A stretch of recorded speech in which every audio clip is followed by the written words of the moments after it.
좋아요, 구독. 오늘의 뉴스입니다. 서울경제신문에서 발췌한 내용입니다.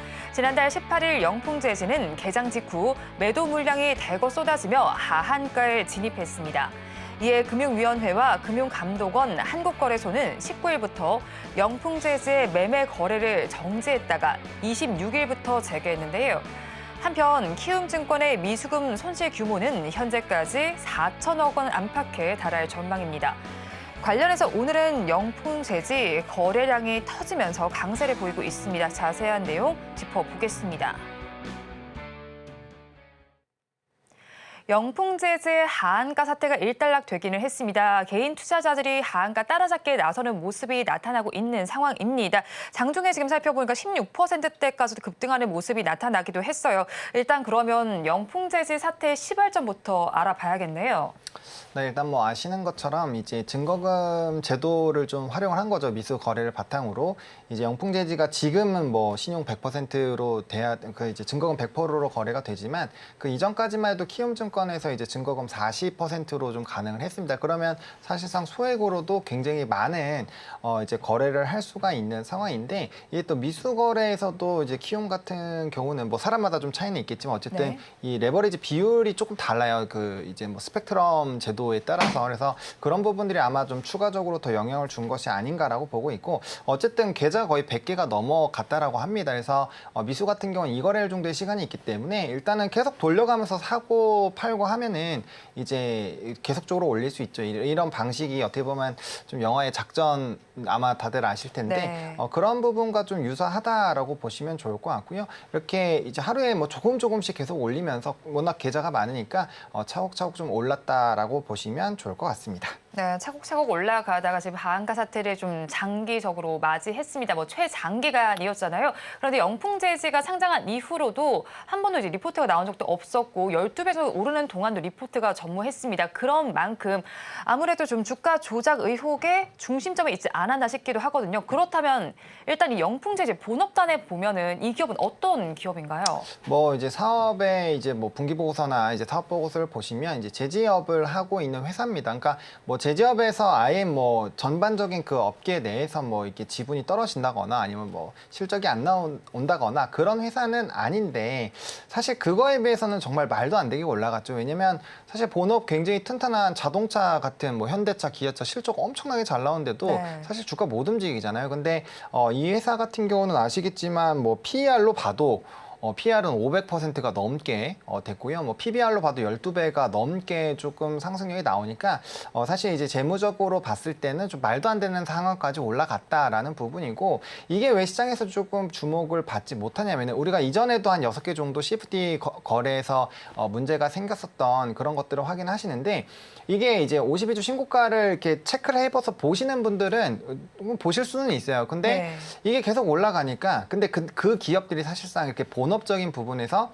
뭐 굉장히 안 좋거나 그런 건 아니거든요. 그러니까 긴가민가한 거예요. 올라가긴 하는데 네. 일단은 이게 계속 올라가니까 거래량도 없고 하니까 이제 뭐 특징주로도 안 잡히고, 그다음에 뭐 이런 여러 가지 거래 쏠림에 나타나는 이런 보는 이 부분들이 증권사마다 다 있는데 그런데도 전혀 포착이 안 되거든요. 그러니까 이제 특정한 조건으로 검색을 한다거나 52주 신고가 이런 부분으로 체크를 하지 않으면 이게 체크가 불가능하다라는 거죠. 그러니까 아는 사람은 소수고 사실 모르는 사람이 거의 99%라고 보시면 되기 때문에, 그러니까 이제 좀 이슈도 덜 되는 부분들이 좀 있지 않나라고 보고 있는 상황입니다. 이렇게 주가가 오르는 동안에도 사실 저희 관심이 좀 없었기 때문에 좀 그렇죠. 알아차린 사람이 적었다 이런 의미로 해석을 해보면 되겠네요. 그렇다면 모회사인 대한금속도 좀 살펴보겠습니다. 그래도 영풍재즈보다는 하한까지 좀 빨리 벗어났다고 봐야겠죠. 그래도 주가가 오늘도 지금 7%대 하락률 보여주면서 변동성이 나타나고 있거든요. 이 대한금속 주가에 대한 평가는 어떻게 하시나요?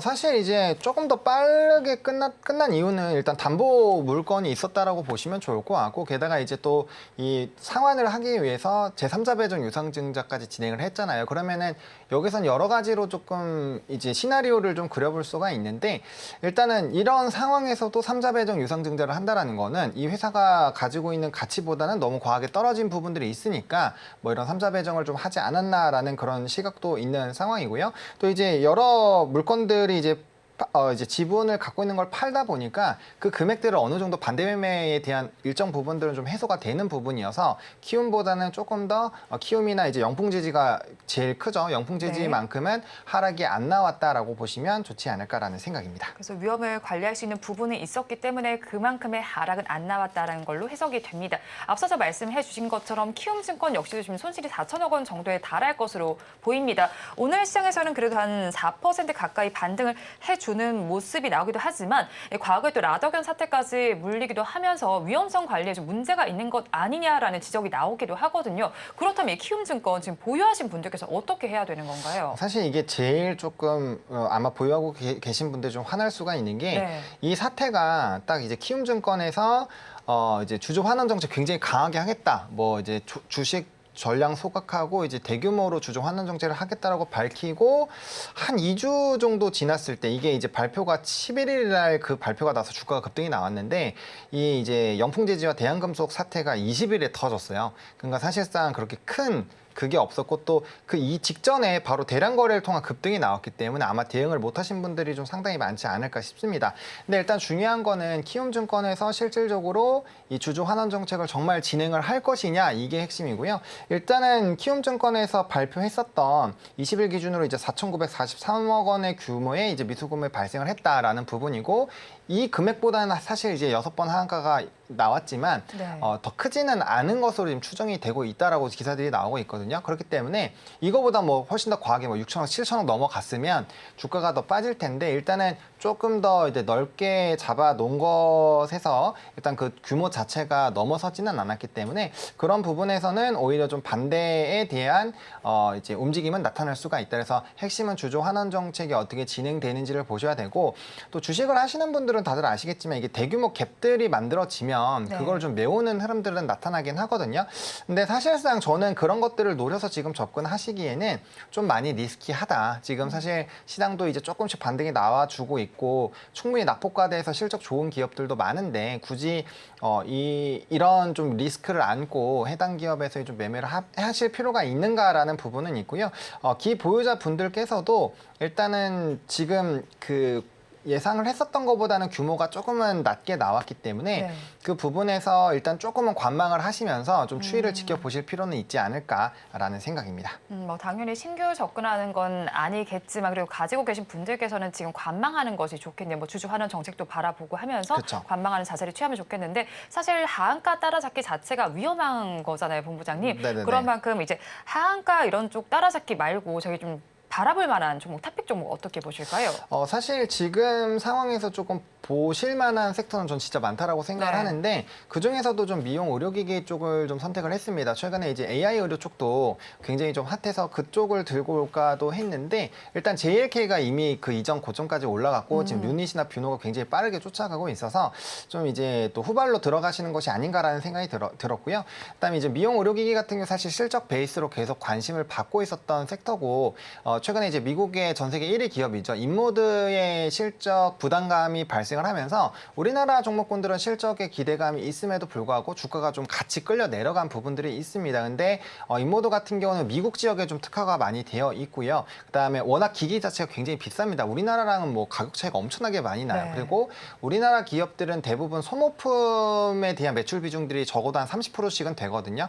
그래서 그런 부분에서 봤을 때 수익성 디펜스가 충분히 될 것이다. 그리고 지난 이제 9월달, 10월달 이제 데이터들을 보시면 일단 수출 데이터들을 봤을 땐 브라질이 전년 대비 86% 정도, 그리고 일본 지역에 18% 정도 늘어났는데 미국에서는 소폭 상승이에요. 근데 이제 이 미용 의료기기 쪽에서 미국이 가장 높기는 하지만 그래도 그의 3분의 2 정도 수준이 일본이나 브라질이나 이런 기타 지역에서 나오고 있거든요. 근데 우리나라에서 미국에 뭐 정말 이제 집중해서 하는 기업은 되게 소수예요. 그렇기 때문에 이런 지역 자체가 굉장히 다변화가 되어 있다라는 점이 좀 사실 좀 유리한 부분이라고 보실 수가 있을 것 같고 또 이제 소모품 같은 경우는 앞으로 의료기기가 많이 팔리게 되면 거기에 따른 소모품이 계속 팔리게 되는데 아직까지 우리나라 기업들이 전 세계 점유율로 보면 상당히 낮습니다. 아직 한 자릿수거든요. 근데 이전에도 비슷한 상황이 이제 보툴리늄 톡신이 보톡스 쪽이 정말 미용 의료기기와 유사한 흐름으로 갔었거든요. 똑같은 네. PER에 대한 평가들, 똑같은 점유율에서의 이거 계속 성장할 수 있냐 이런 부분들이 있었지만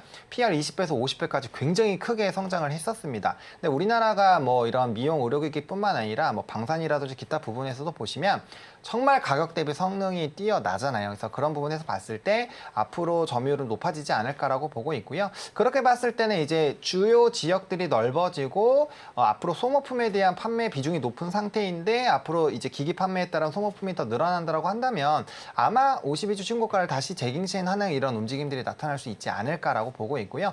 저는 치아나 피부 미용 막 이런 쪽 있잖아요. 네. 나이 들어가면서도 계속 챙길 수밖에 없는 이런 쪽은 앞으로 더 커지면 시장이 커졌지 사실 좀 줄어들지는 않을 거라고 생각을 하고 있고요. 또 4분기가 성수기죠. 아무래도 이제 방학 시즌도 있고 좀 계절적인 이런 여유가 생기다 보니까 성수기인데 거기에 따른 좀 기대감들이 있고요. 또 이제 내년 올해 하반기 그리고 내년으로 넘어가면서 대부분의 미용 의료 기기 업체들이 이제 새로운 신제품들이 또 출시가 됩니다. 네. 그래서 거기에 따른 추가적인 실적 모멘텀이 좀 커지고 있는 상황이어서 오히려 이렇게 눌림목이 나온 상황에서 단기적으로 반등이 나오기 시작하는 이 시점에서 좀 관심 있게 보시면 어떨까라는 생각을 하고 있습니다. 그럼 미용 의료기기 중에서 어떤 네. 종목에 조금 더 집중을 해볼까요, 본부장님?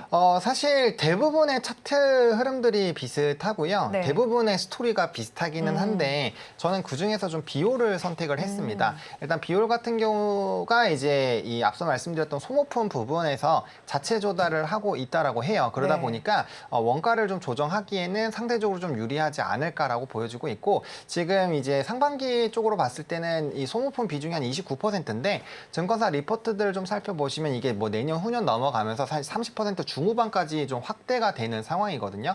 그렇게 됐을 때는 앞으로 소모품으로 돈을 버는 구조로 간다라고 한다면 얼마나 이런 생산 수요가 늘어났을 때 빠르게 생산을 늘릴 수 있고 그다음 원가율을 조절할 수 있는 쪽이 하다라는 생각이 드는데 그중에서 이제 비율이 좀 많이 유리하지 않을까라고 보고 있고요. 영업이익률이 지금 50%가 넘어갑니다. 그러니까 실적적인 이런 수익성 부분도 상당히 좀 뛰어나다라고 보시면 좋을 것 같고 앞서서 이제 신제품에 대한 얘기를 좀 말씀을 드렸는데 지금 요 미용 의료기기 쪽에서 가장 기대가 되는 게 비침습 고주파라는 겁니다. 이제 뭐 RF라고 보통 표현이 많이 되는데 네. 이 제품이 기존에 나와 있는 제품들의 가격 대비 한 50% 정도 마진율이 높다라고 해요.